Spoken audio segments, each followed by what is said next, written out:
Hello everyone.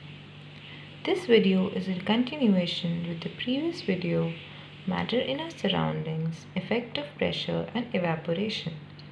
If you haven't seen that video, then please do check that out as well and subscribe to our channel. In our previous videos, we discussed different states of matter, effect of temperature and pressure on different states of matter, and evaporation. In today's video, we shall be discussing how does evaporation cause cooling, some questions related to it, and we shall be going through an overview of the chapter. In our previous video, we discussed the process of evaporation, in which the particles on the surface of the liquid having kinetic energy are able to overcome the forces of attraction and convert to the vapor state. Here, the particles of liquid absorb energy from the surroundings to regain the energy lost during evaporation. This absorption of energy from surroundings makes the surrounding cold. The particles keep on absorbing energy from the surroundings to compensate for the energy lost due to the process of evaporation, as a result of which the heat energy from the surroundings is continuously decreased and our surroundings become cold. Now let us discuss some questions. We may wonder what happens when we pour some acetone, which is the nail polish remover, on our palms.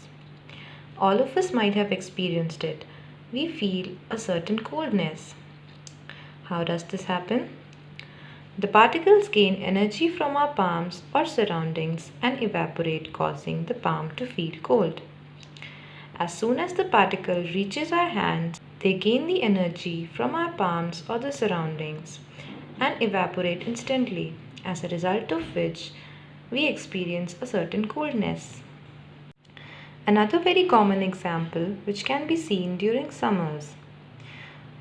During summers, people are seen sprinkling water on the roof of their houses, especially on hot sunny day. What is the reason behind it? Because of the large latent heat of vaporization of water helps to cool the hot surface. Previously, we discussed latent heat of fusion, which was the amount of heat required to change 1 kg of solid into a liquid. Similarly, latent heat of vaporization is amount of heat required to change liquid to vapor. Because of the large latent heat of vaporization of water, it helps to cool the hot surface. Another very important example. We tend to wear more cotton clothes in summer. What could be the reason behind it? Obviously, we know that during summer we sweat more and more because of the mechanism of our body which keeps us cool. Now, due to evaporation, the particles at the surface of the liquid gain energy from the surroundings or the body surface and change into vapor. The heat energy equal to the latent heat of vaporization is absorbed from the body, leaving the body cool. Therefore, cotton, being a good absorber of water, helps in absorbing the sweat and exposing it to the atmosphere for easy evaporation. This whole process can be summarized into 3 easy steps. First, the process of evaporation occurs, in which the particles gain energy from the surroundings and change into vapor state. Heat energy equal to the latent heat of vaporization, which is the amount of heat required to change liquid to vapor, is absorbed from the body, as a result of which body remains cool. At last, because cotton is a very good absorber of water, it absorbs the sweat and exposes it to atmosphere for better evaporation. Process of evaporation, heat energy absorbed from the body, and then comes the cotton clothes, which act as good absorbers. That is why we wear cotton clothes in summer. Another very important example. Why do we see water droplets on outer surface of a glass containing ice cold water? We often notice that as soon as we pour cold water on any glass, we can see tiny droplets on the outer surface of the glass. Why does this happen? As soon as the water vapor present in air comes in contact with the cold glass of water, it loses its energy, as a result of which they are converted into liquid state, and hence we can see tiny water droplets on the outer surface of a glass. With this, we come to an end of our chapter. We shall be discussing all these points in detail once more. Matter made up of small particles comprises of three states. We discuss properties of state of matter. States of matter are interconvertible. Application of pressure and temperature changes the states of matter. We discussed what is sublimation, deposition, boiling, melting, and evaporation. Let us now take down all these points one last time for better understanding. Matter is made up of small particles. It is categorized into solid, liquid, and gaseous state depending upon various properties such as kinetic energy, forces of attraction, arrangement. The kinetic energy and the spaces between the particles happen to be minimum in case of solids.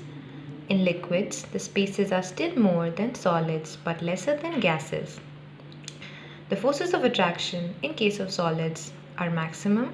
They are less as compared to solids in case of liquids, and they are least in case of gases. The arrangement of particles is most ordered in case of solids. The arrangement of particles in liquid is layered, as a result of which particles can easily slip from one layer to another, and there is no arrangement in case of gases, as a result of which they move freely. We also discussed how states of matter are interconvertible. By application of temperature, solids change to liquids and further liquids change to gases. Similarly, on cooling gases we obtained liquids, and on cooling liquids we got solid. We also discussed how application of pressure leads to liquefaction of gases. We also discussed terms such as latent heat of fusion, which is the amount of heat required to convert 1 kg of solid into liquid, and latent heat of vaporization, which is the amount of heat required to convert liquid into gaseous state. We discussed the process of sublimation, in which solid directly converts to the gaseous state. We discussed deposition, in which gaseous state directly converts to the solid state. We discussed how boiling is a bulk phenomenon. We discussed melting. We discussed what is evaporation, what are the different factors which affect evaporation, and what are various results of evaporation we experience in our day-to-day lives. Evaporation depends upon 4 factors like we discussed: surface area, temperature, wind speed, and humidity. That is it for this chapter. If you want a better understanding of this chapter, please go through our previous videos as well. If you like our videos, then please give a thumbs up and subscribe to our channel. Thank you.